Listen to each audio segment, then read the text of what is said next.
Muy buenos días, Iglesia. Que la gracia y paz y el gozo del Señor abunde en cada uno de ustedes en este nuevo día y en este nuevo comienzo de semana. Ya estamos finalizando el libro de Job. El miércoles vamos a dar por terminado este gran y largo libro. ¿Recuerdan ustedes cómo comenzaba este libro de Job? Una persona íntegra y recta, temerosa de Dios y apartado del mal, comenzaba presentando el autor a Job.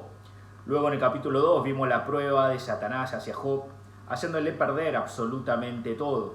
Y en el capítulo 3, la maldición de Job a su día de nacimiento.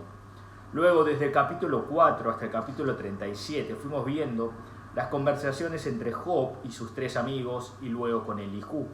Podíamos ver a un Job que se defendía de las constantes acusaciones de sus amigos por la situación que estaba atravesando. Y por fin en el capítulo 38 aparece en escena Dios hablando personalmente con Job. Fíjense cómo comienza el versículo 3 al 5 de hoy. Dice: entonces Job respondió al Señor y dijo: he aquí que yo soy insignificante, ¿qué te he de responder? Pongo mi mano sobre mi boca. Versículo 5: una vez hablé y no volveré a responder, aún 2 veces, pero no continuaré. Job venía hablando con sus amigos, con Eliú y con Dios. Y en un momento dado deja de hablar poniendo su mano sobre su boca, diciendo que no volvería a responderle a Dios. Hasta ahora Job venía hablando en base a sus conocimientos finitos sobre Dios y de sus experiencias vividas a lo largo del tiempo. Pero no podía comprender ni aceptar el poder y el control absoluto que Dios tenía sobre su vida. Pero luego de ese encuentro y la conversación de Dios, Job reconoce a Dios como creador supremo y calla ante Dios. ¿Cuándo nosotros podemos conocer la voluntad de Dios, el tiempo adecuado de Dios? Podemos quejarnos ante Dios por las situaciones injustas que estamos padeciendo, por no poder comprender el por qué, llorar, descargarnos ante Dios. En esos momentos, lamentablemente, nos cuesta ver a Dios y nos centramos en nosotros mismos, ¿no es así? Pero luego de ese descargo, podríamos decir, tenemos que tener la sabiduría y la sensibilidad espiritual para poder escuchar y comprender la voluntad de Dios.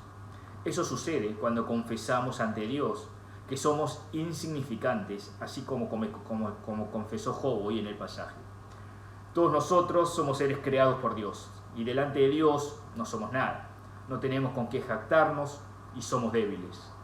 Cuando vemos la historia de la Biblia, todas aquellas personas que fueron utilizadas por Dios fueron personas que Dios los fue acompañando.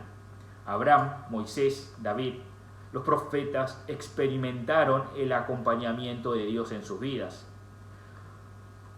Cuando nosotros nos postramos delante de Dios, dejando nuestro ego, nuestras experiencias, nuestros conocimientos, que pensamos que a veces son absolutas, y confesamos que somos insignificantes, en ese estado vamos a poder experimentar de la presencia y el obrar de Dios en nuestras vidas.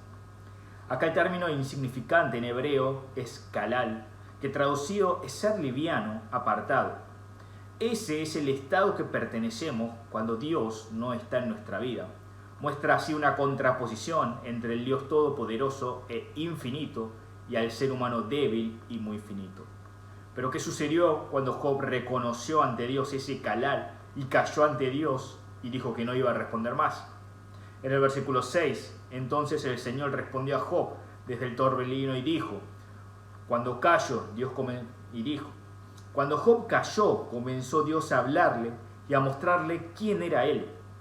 Debemos nosotros dejar que Dios sea el protagonista de nuestras vidas. Debemos ser sabios, hablar menos, reconociendo la soberanía absoluta de Dios y que la palabra misma de Dios habite y hable por nosotros. Para eso necesitamos estar cerca, centrados en la palabra. Necesitamos estar en constante comunión con Dios mediante la oración. Necesitamos conocer y obedecer a su llamamiento y obedecer. Si no es así, solamente nuestro ego abundará en nuestras vidas. Todo fue creado por Dios en este universo y no hay nada que no haya sido creado por Él. Y nosotros solamente somos criaturas creadas y el propósito es glorificar y alabar a Dios por siempre. Luego de esta oración de callarse ante Dios, Job vuelve a hablar, pero recién en el capítulo 42. ¿Y qué dice? Reconozco que tú Todo lo puedes y que no hay plan que te sea irrealizable. Cuando Dios habla, lo primero que ocurre es el arrepentimiento y el reconocimiento de ser un pecador ante Dios. Esto sucede cuando entra la palabra de Dios en nuestras vidas, cuando conocemos la verdad del Evangelio. Nos postramos delante de Dios reconociéndonos pecadores, que nada somos y que necesitamos de Dios. Y Dios nos rescató, nos salvó por medio de su Hijo Jesús, muriendo y resucitando en la cruz por nuestros pecados. Así Job termina experimentando las bendiciones de Dios en el final del capítulo 42, luego de escuchar, arrepentirse y reconocer a Dios como autoridad suprema y obedecerle. Al mismo tiempo, Dios nos prometió la vida eterna en el reino de los cielos a cada uno de los que en Él creen. Con esta promesa debemos vivir firmes en esta tierra, obedeciendo y escuchando a Dios en cada instante de nuestras vidas. Dejemos que la palabra de Dios actúe con poder en nuestras vidas. Démosle lugar al Espíritu Santo para que tenga control absoluto de nuestras vidas. Disminuyamos, bajemos nuestro egocentrismo y pongamos nuestra fe y esperanza en aquel que todo lo puede y no hay plan que sea imposible. Dios los bendiga en este nuevo comienzo de semana.